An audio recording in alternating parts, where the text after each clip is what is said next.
भगवान ही उसके बारे में कहने में समर्थ हैं। ऐसे महान पाप का बंद करने वाले उद्देश्य धर्म के क्षेत्र में कभी छल कपट मायाचारी, जब लौकिक क्षेत्र में करने से इस प्रकार से माया तरज्जु नष्ट हो जाता है। तुम्हारे पिताजी ने यही तो किया, जीवन भर धर्म नहीं किया, उसके फलस्वरूप हो गया। जब तीनों का परिणाम उसने सुना तो वह कहता है नमोस्तु महाराज, अभी हम आपके पास आते हैं। भागता भागता कहाँ पहुंचा? कसाई के पास पहुंचता है और कहता है भैया वह बकरा कहाँ है, मुझे दे दो। कसाई कहता है आपने देर कर दी, उस समय हम आप कह रहे थे कि आप इसकी राशि दे दो और आप कह रहे हैं आप जितनी चाहो उतने ले लो। आखिर बात क्या है? नहीं आप तो मुझे जल्दी से जल्दी दो, जो चाहिए वो लो। वह कहता है आपने देर कर दी, उसको अभी अभी मैंने समाप्त कर दिया है। इतना सुनते ही चक्कर आ गया और गिर गया। अभी तक कोई मतलब नहीं था। ये संसारी प्राणी, अगर आपके ही कुटुंब का कोई जीव अगर वहीं पर कुछ और परिवर्तन हो जाए फिर कोई लेना देना नहीं, यही तक चलता है। आपके घर में सर्प आ जाए तो आप क्या करोगे? महाराज कभी जीवन में आए ना, ऐसा आशीर्वाद दो। लेकिन अगर आपके पूर्वज सर्प बन गए हो और आपको देखने के लिए हमारा जो कुटुंब आदि है अच्छे से चल रहा है कि नहीं, देखने के लिए आ जाए तो महाराज वे बन के ना आए और चाहे, लेकिन शास्त्रों में लिखा है कि धन के लोभ में आकर के सर्प, छिपकली आदि आदि एक इंद्रिय वृक्ष आदि बन जाते हैं। ऐसी दशा हो जाती है। उसको मूर्छित हुआ, तुरंत उठा, आंख उसकी खुल चुकी थी और गुरुदेव के पास अब घर नहीं गया, सीधा महाराज के पास गया। वो कहता है महाराज आज आपने हमारी आंखें खोल दी है, अब मुझे यह संसार आसार नजर आ रहा है और 7 दिन मेरा जीवन है, बहुत है।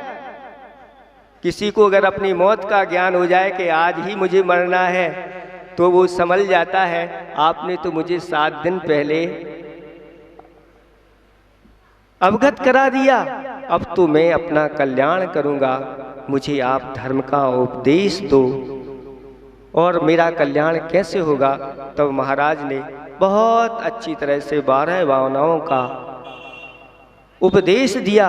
उठो चेतन तुम निदिया से, जगत का ख्वाब धोखा है, नहीं टिक पाएगा ज्यादा, ये शीशों का झरोका है।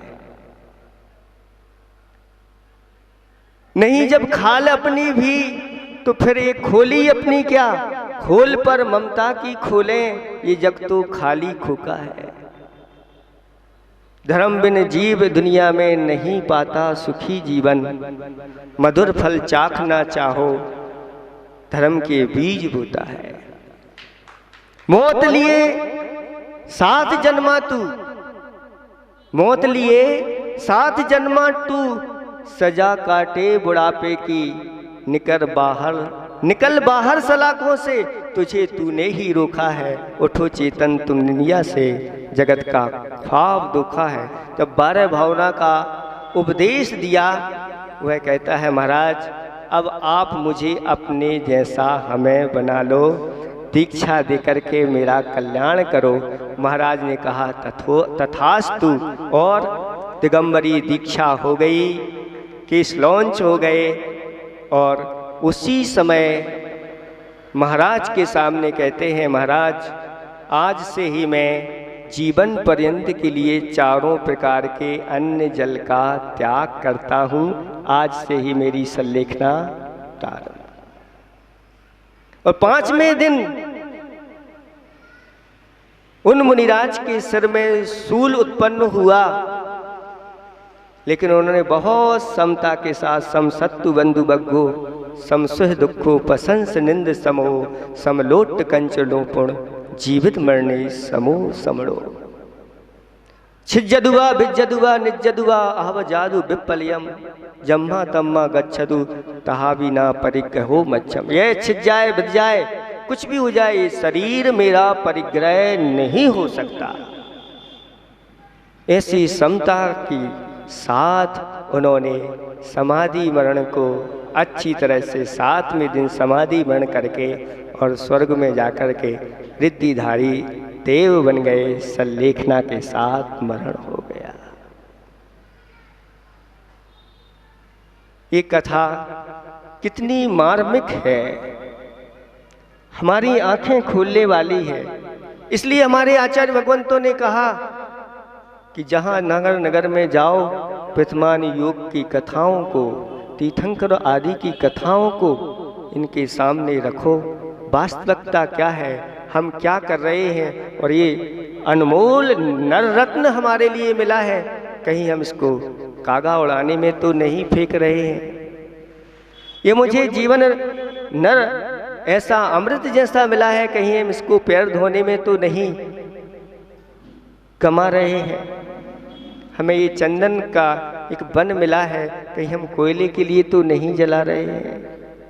इसलिए आचार्य भगवंतों का हमारे ऊपर बहुत बड़ा उपकार है, उनके उपकारों को हम भुला नहीं सकते। समय बहुत हो गया, आप लोगों का भी समय हमने ज़्यादा ले लिया है। आकुलता आप लोगों के लिए हो रही हो गई, लेकिन अभी आपको गुरुदेव की आपके ऊपर कृपा बरसने वाली है।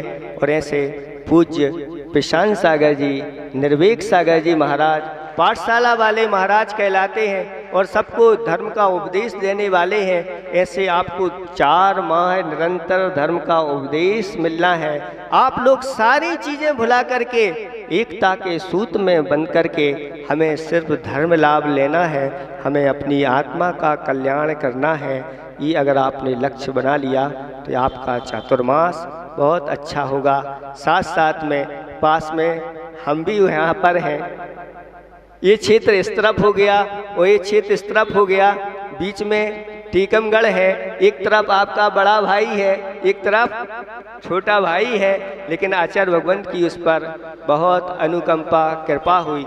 जैसे अभी बताया था, संचालक महोदय बता रहे थे कि आचार्य भगवंत के मन में सबसे पहले कोई नाम आया तो वह टीकमगढ़ जिला बंधा जी का आया।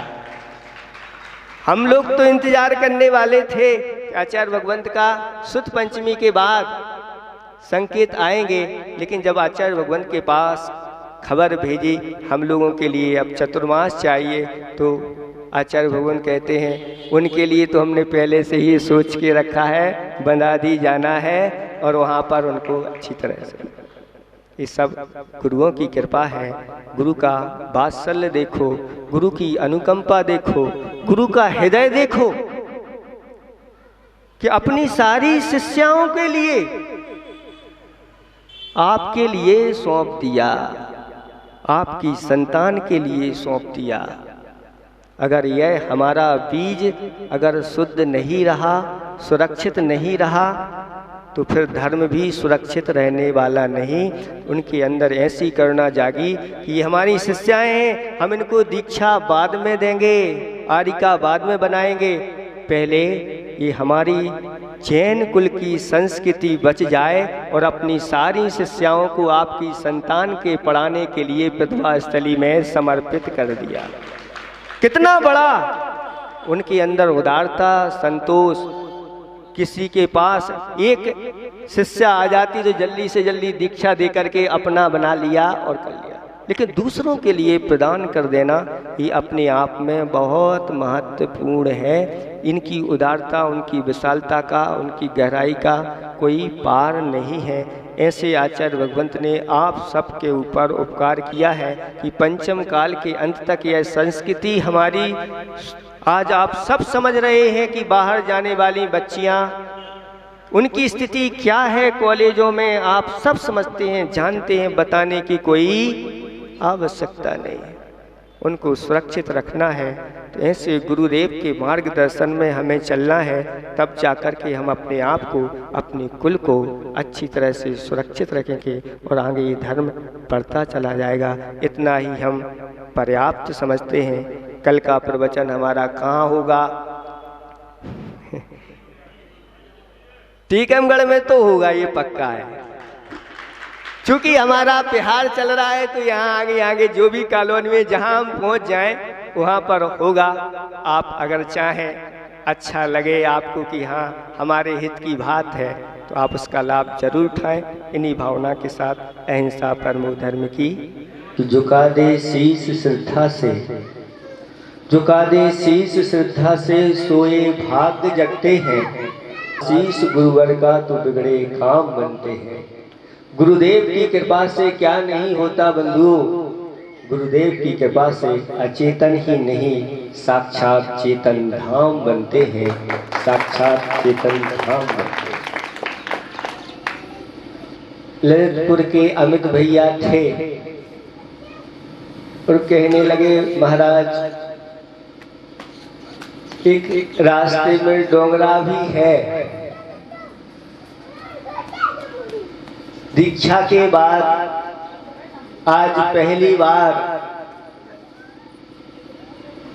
यूपी की धरती पर कदम पड़े हैं और उसमें भी पहला गांव डोंगरा पड़ा है। डोंगरा वासियों का ये पुण्य यहाँ से खींच ले आया और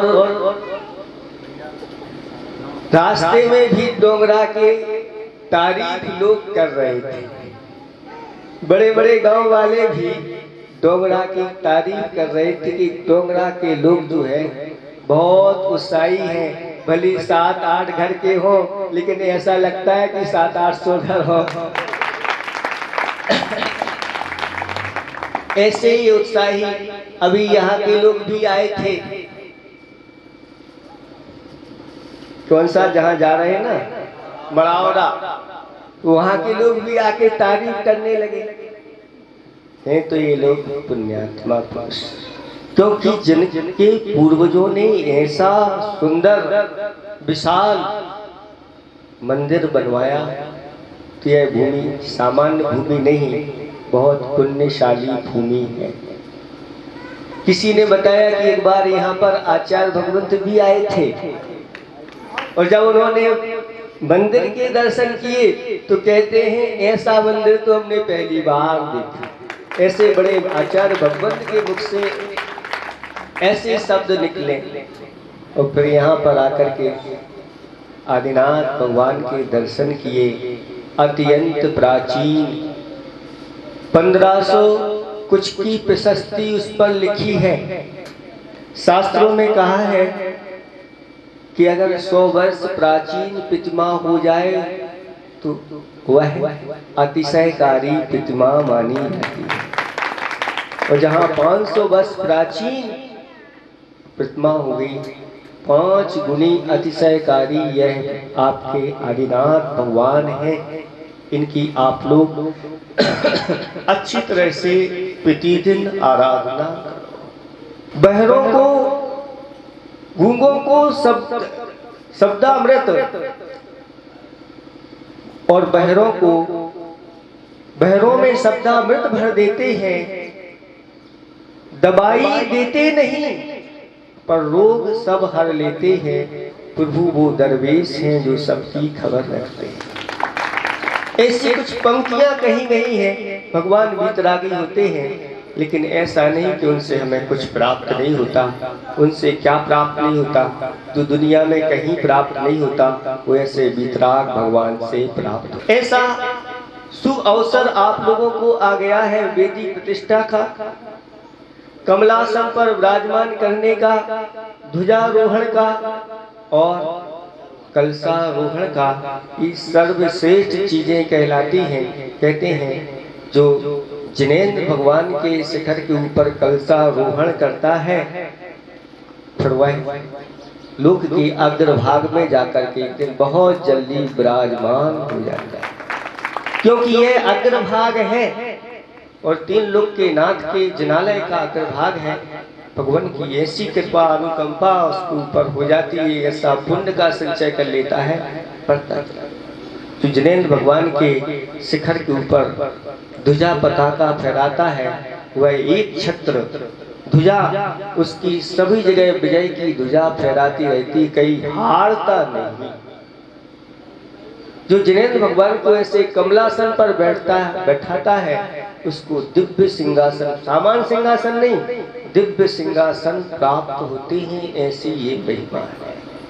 इसलिए आप लोग अच्छी तरह से तन मन धन से जिनेंद्र भगवान की अर्चना करते हुए उनको ये उच्चासन आप लोगों को देना है कि आप लोगों का सौभाग्य आया है।